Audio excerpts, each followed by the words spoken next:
I didn't know it yet, but this game was going to become one of the craziest games I've played in a tournament in a very, very, very long time. This was round 5 of the European Women's Blitz Chess Championship, and I was facing a very strong player, 16-year-old Bozena Pidubna, a woman international master from Ukraine.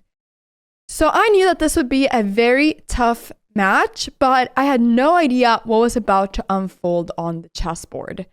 So we were just thinking a little bit, waiting for the games to start. I had my lip gloss next to me, which I always bring to the tournaments, I feel like, and my glass of water. And I was kind of looking around, looking into the camera, waiting for the arbiter to say that the clock should start. So after a while, we finally started the game, and the time control was 3+2, so very fast game.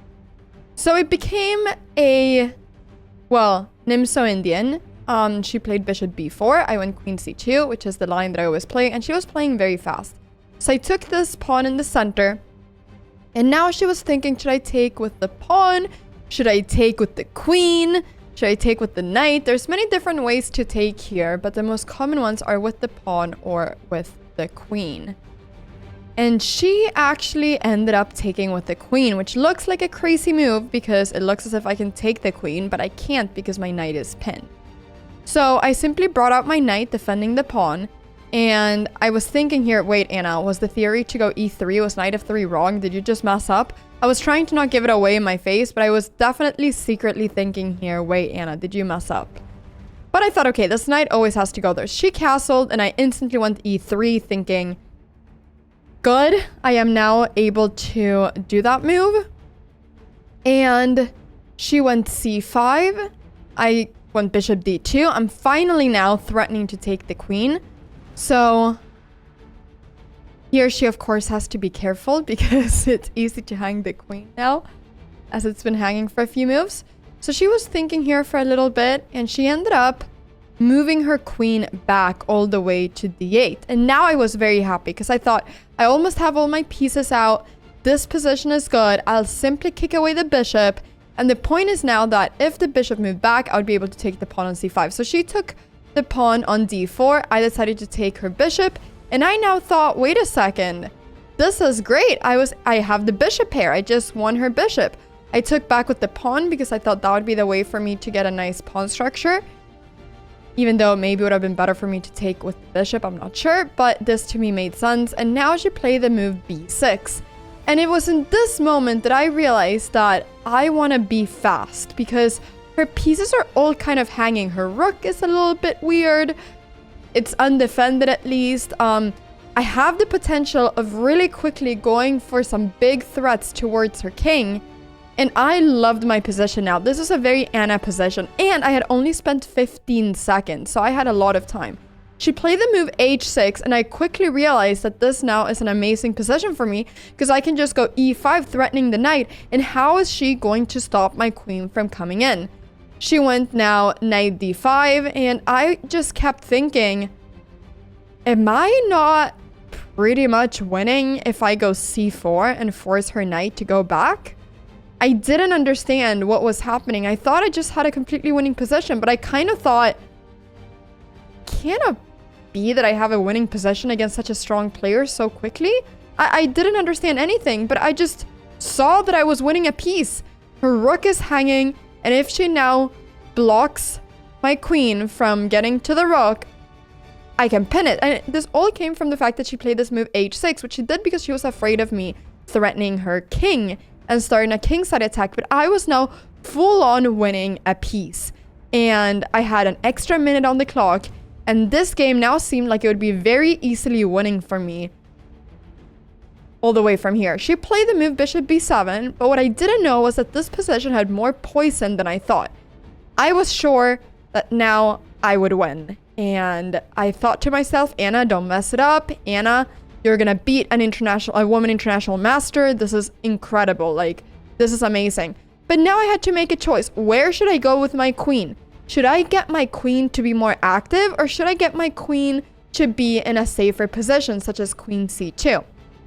You see, this may seem like a small decision, But here my mind started shifting because I now thought I need to just defend and then I'll be able to win because I'm a piece up. So I decided to go queen c2, thinking this was the safer option, but actually it would have been safer for me to become a little bit more active, to be a little bit more kind of aggressive. So here I just kind of thought I want to get my pieces out, but I completely didn't realize that it's actually not so nice for me to let her knight come in. I definitely here should have gone bishop c3 before. And now after she took my knight, I probably should just take her knight, even though I got a bit worried that she would be able to take my pawn on g2.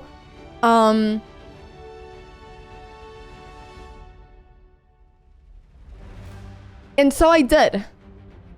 I did take her knight, which I am very happy that I did, because otherwise her knight was going to come into e5, but she had now a very strong bishop. She took the pawn on g2. I went rook g1, and now I still had more time, but I could tell that the position wasn't as easy as before because my king couldn't get to safety in the way I wanted to. But I still had a whole extra piece, so this was still, of course, very winning. I was right now trying to calculate, after her bishop moved back, if I could go for the move bishop takes h6. And I was spending so much time calculating that. Bishop takes h6, sacrificing my bishop. I was calculating this so much, but I was so afraid that I was missing something in my calculations that made me not be able to do that move, and that would make me lose the game because I wanted to sacrifice a piece because I thought that was a cool move. And actually, I don't really think bishop takes h6 really works here because of a crazy line that she has in a certain moment, where she can, after a bunch of takes, go queen e7 and queen b4 check, which looks completely crazy. But I kind of figured that I didn't have enough time to calculate if the sacrifice of a piece was good or not. So I pretty quickly made the choice that I didn't want to do that, and I wanted to go for a safer move.